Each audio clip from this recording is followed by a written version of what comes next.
Hi అండి. ఈరోజు మనం మన ఛానల్లో బాలమిత్ర కథలలోని దురదృష్టవంతుడు అనే కథను చెప్పుకోబోతున్నామండి. అందరికీ చిన్న రిక్వెస్ట్ అండి, మా కథలు కనుక మీకు నచ్చినట్లయితే లైక్ చేయండి, షేర్ చేయండి, మా ఛానల్ను సబ్స్క్రైబ్ చేసుకొని పక్కనే ఉన్న బెల్ ఐకాన్ని కూడా క్లిక్ చేస్తారని కోరుకుంటున్నాం. ఇక కథలోకి వెళ్ళిపోదామండి. ఒకానొకప్పుడు దక్షిణ భారతదేశంలో రామన్న అనే వర్తకుడు ఒకడు నివసిస్తూ ఉండేవాడు. అతను ఉదయం లేచినప్పటి నుండి రాత్రి పొద్దుపోయేదాకా డబ్బులు సంపాదించటం కోసమే పాటుపడేవాడు. ఈ విధంగా శ్రమించి కొంత డబ్బు కూడబెట్టినాక అతను తాను కూడబెట్టినది భద్రంగా ఉంచుకొనటానికి గాను ఒక ఉపాయం చేశాడు. తన వద్ద ఉన్న చిల్లర నాణేలను ఖర్చులకు ఉంచుకొని కల్తీ లేని వెండి యావత్తు కరిగించి పెద్ద పళ్ళెం వెండికి ఒక్కొక్కటి చెప్పున అచ్చులు పోయించుకున్నాడు. ఇలా ఏళ్ల తరబడి అతను నిల్వ చేసిన వెండి 8 అచ్చులైంది. అంతకు మించి వెండి పోగు చేయటం రామన్నకు సాధ్యం కాలేదు. ఎందుకంటే ఆ తరువాత రాబడి ఎంత వస్తుందో ఖర్చు కూడా అంతే ఉంటూ వచ్చింది. ఈ 8 వెండి అచ్చులను ఎర్ర తాళ్లతో కట్టి తన తల దిండు పక్కనే పెట్టుకునేవాడు. రాత్రి నిద్రపోయే ముందు వాటిని తన చేత్తో తడివి చూసుకొని సంతోషించేవాడు. రామన్నకు 4 కొడుకులుండేవారు. వాళ్ళు తమ తండ్రి 70వ జన్మదినం నాడు పెద్ద విందు చేసి ఆయనకు ఎంతో గౌరవం చేశారు. ఆయన వారిని చూసి ఎంతో ప్రేమతో, నాయనలారా, నేను నా జీవితమంతా ఎంతో కష్టపడి మనకు లోటు లేకుండా సంపాదించాను. నేను పోగు చేసినదంతా 8 పెద్ద వెండి అచ్చుల రూపంలో ఉన్నది. 2 అచ్చులను ఒక్కొక్క ఎర్ర తాడుతో కట్టి 4 కట్టలు సిద్ధంగా ఉంచాను. మంచి రోజు చూసి మీ నలుగురికి 4 కట్టలను ఇస్తాను. వాటిని పోగొట్టుకోకుండా జీవితాంతం మీ దగ్గర ఉంచుకోండి అన్నాడు రామన్న. తండ్రి మాటలకు రామన్న కొడుకులు పరమానందం చెందారు. రామన్న ఆ రాత్రి తన పక్క మీద పడుకొని తన తలకు సమీపంగా ఉన్న 8 వెండి అచ్చులను చేతితో తడివి చూసుకొని తనలో తాను నవ్వుకొని కళ్ళు మూసుకొని నిద్రలో పడ్డాడు. ఇంతలో గదిలో అలికిడి అయింది. గదిలో మనుషులు మసులుతున్నట్లు తోచి రామన్న తన మంచానికి గల 2 తెరలు తొలగించి చూశాడు. గదిలో దీపం వెలుగుతూనే ఉన్నది. దాని వెలుగులో రామన్నకు 8 మంది ఆజానుబాహులు కనిపించారు. వారు తెల్లని దుస్తులు, నడుములకు ఎర్రని తాడులు కలిగి ఉన్నారు.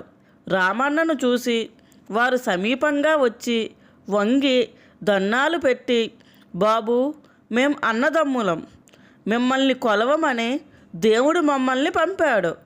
ఇంతకాలము మీరు మా చేత ఏ పని చేయించుకోలేదు.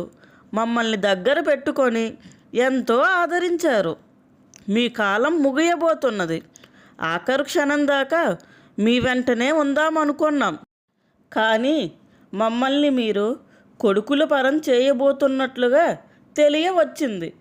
అయితే మాకు వారి సేవ చేసే యోగం లేనందువల్ల తమకు వీడ్కోలు చెప్పి వెళ్ళిపోతున్నాం. మేము ఈ సమీపంలో ఉండే ఫలాని గ్రామంలో చంద్రయ్య అనే ఆయన వద్ద కొలువు చేయబోతున్నాం. మళ్ళీ మనం ఒక్క పర్యాయం కలుసుకుందాంలేండి అంటూ వెనక్కి తిరిగి వెళ్ళిపోయారు. ముసలి రామన్న సంభ్రమాశ్చర్యాలతో మంచం మీద నుంచి కిందకి దూకాడు. వెళ్ళిపోతున్న ఆ 8 మందిని వెంబడించాడు.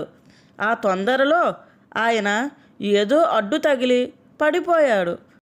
మళ్ళీ కళ్ళు తెరిచేసరికి ఆయన తన మంచం మీదనే పడుకొని ఉన్నాడు.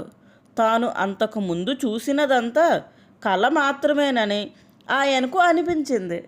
రామన్న వెంటనే మంచం మీద నుంచి దిగి దీపం పెద్దది చేసి వచ్చి తన దిండు పక్కన తడిమి చూసుకున్నాడు. వెండి అచ్చులన్నీ మాయమయ్యాయి. తాను కలలో చూసినది విన్నది వివరంగా జ్ఞాపకం చేసుకొని ఆ కల నిజమైందనుకున్నాడు. తన కష్టార్జితం తన కొడుకులకు గాక ఎవరో పరాయి వాళ్లకు పోవటం ఆయనకు విచారం కలిగించింది. అయినా ఈ చంద్రయ్య అనేవాడు ఫలాని గ్రామంలో ఉంటాడని తెలుసును గనుక విచారిద్దామనుకున్నాడు. రామయ్యకు ఆ రాత్రి మరి నిద్ర పట్టలేదు. తెల్లవారుతూనే ఆయన ఆ గ్రామానికి వెళ్ళి చంద్రయ్య ఇల్లు తెలుసుకున్నాడు. చంద్రయ్య ఇంట్లో ఏదో వేడుక జరుగుతున్నది. రామన్న లోపలికి వెళ్ళగానే చంద్రయ్య వచ్చి అతిథి మర్యాదలు చేశాడు. ఇవాళ మీ ఇంట ఏమిటి విశేషం అని రామన్న చంద్రయ్యను అడిగాడు. మరేమీ లేదండి, నా భార్య చాలా రోజులుగా జబ్బుతో బాధపడుతోంది. నిన్న జ్యోతిష్కుణ్ణి అడిగితే నా భార్య పడుకునే మంచం కదిలిస్తే గాని జబ్బు నయం కాదన్నాడు.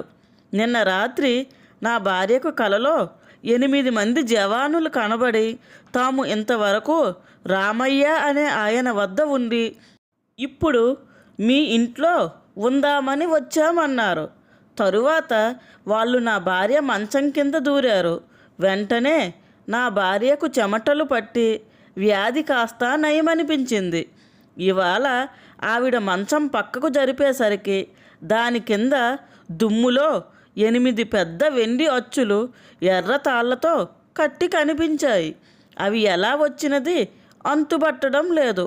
అయినా భగవంతుడి దయ వల్ల కలిసి వచ్చింది కదా, అందుకని ఇంట్లో పూజ చేసుకుంటున్నాం అన్నాడు చంద్రయ్య. రామయ్య తన కథ యావత్తూ చంద్రయ్యకు చెప్పి, భగవంతుడు ఇలా జరగాలని నిర్దేశించి ఉంటే నేను మాత్రం ఏం చెయ్యగలను, కానీ ఒక్కసారి ఆ వెండి అచ్చులను నన్ను చూడనిస్తారా అని అడిగాడు.